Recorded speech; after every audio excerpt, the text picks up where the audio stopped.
cancel culture materialized with an aspiration to hold organizations and corporations accountable for their actions, not strong arm imperfect individuals to atone for all of their past mistakes. It's to be expected that the consequence of a negative newfound culture rooted in the mission of expressing discontent produce adverse repercussions. A digital age that harbored more volume of communication also ushered communication abundant in hollow shared expressions. Although the culture had initial positive intent, the concept of forced mass accountability via excommunication does more harm than good, specifically for the canceller, albeit the cancelled. Sparks between these initial movements led with the bottom-up accountability for powerful institutions with enormous resources and legal protections. Communities were seen globally withdrawing support from brands and corporations that caused harm, pressuring policy changes, calling out systemic issues, amplifying marginalized voices.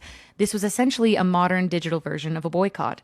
A culture of social activism steadily misappropriated for controversy representing emotionally derived conflict, now unrecognizable to its objective.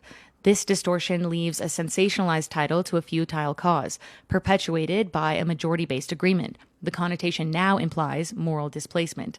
The massive shift from accountability to punishment has led people to exist in a state of hypervigilance, always scanning for behavior to scrutinize, simultaneously leading to a personal internal ranking of social hierarchy under an overarching theme of hypocrisy and contradiction. This binary categorization alone destroys the mind's capability to experience empathy or hold tolerance for nuance and ambiguity. This enforcement is then validated by masses superficially and then rewarded emotionally. Don't you see it? Humans wearing moral superiority like a shield, acting with underlying malicious intent for a mutual goal, social achievement. The aftermath is a society that craves justice and judgment pending pseudo-moral purity, masking their own inadequacies and absolving them from independent fault. Identity characterization and labels is a massive topic of interest for me. This is one of the most evident examples of group identity formation. Collective empowerment is an enticing and tangible concept until it overturns the sake of progress, unconsciously imprisoning those into dualism, neglecting any previous epistemic development. Concluding the snobbish observation conveyed through strict communal extradition generates terror toward the possibility of their own impending exile. Social platforms suddenly serve as battlegrounds for homogenous communities to collapse. The impulsive desire to contribute advocacy expedites an urgent and often careless public response. This unsolicited feedback exposes an invisible margin of error, inducing inevitable regret for miscalculation. The underlying motive is clear: to not be abandoned unilaterally in divided support.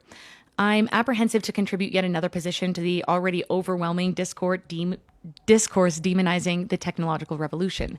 I am aiming merely to distinguish the vessel from the platform.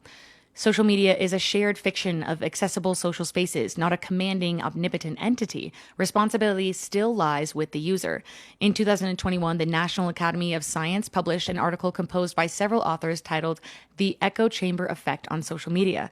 In summary, the reduction on exposure to diverse viewpoints and increased homophily was discouraged cross-belief conversation. Algorithms optimized for engagement, contrary to understanding, performing perfectly to code, leaving societies revolving in a carnival mirror house of output, and software engineers with a hefty promotion. If one's sense of self and belonging is manufactured by the reciprocation of their data input, likes and shares and comments, then there's no safer place than the app that serves hot and fresh familiar comfort. Our exposure to contradicting beliefs diminished, and therefore so did our tolerance for diversity and capacity for discernment.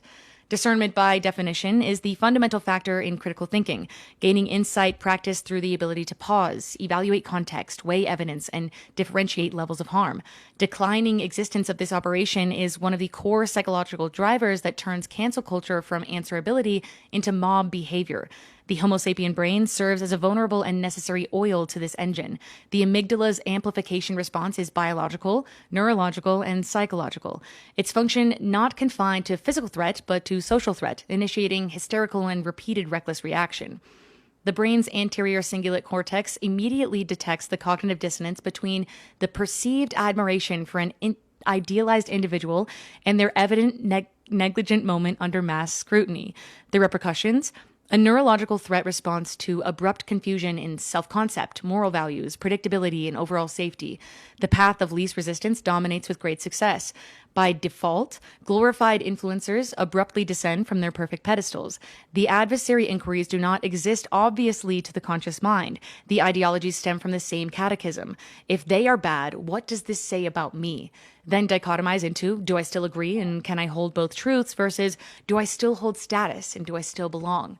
Studies on parasocial relationships show emotional identity fusion between both parties. So when the influencer is challenged, the follower experiences shame, guilt, embarrassment, and fear associating wrongdoing or judgment. Canceling becomes an active denial charged with deliberate autonomy to protect the ego. Under threat, the prefrontal cortex, authoritative to refinement, is strenuously defaulted to a rejection via absolutism. Identities transmute through definitive and malleable and symbolic. Demonstrating displays of projection to rehearse a failed personal narrative of injustice, habitually confessing their desire to rectify former unrighteous transgressions. This is the new way, purification by way of self-designated power. Let me prompt you to recall the motivation behind this movement that was designed for institutions is now weaponized against flawed human beings under the guise of consumer activism.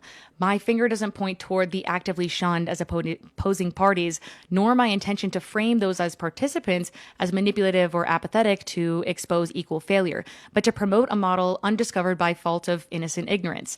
Restorative justice models have endured steady oversight, yet promise repair through responsibility and transformation. The result is the indicated active change that communities desire, substituting this socially contrived apology videos and only offering momentary acknowledgement. Speaking in outrage is your right. However, performative courage without cost is very distinct from accepted accuracy. Lack of real-world consequence only constitutes bravery when the target, who has been flattened and decontextualized, is securely out of direct reach. The incessant virtue signaling consistently prompts a prominent phrase from my upbringing: who died and made you God?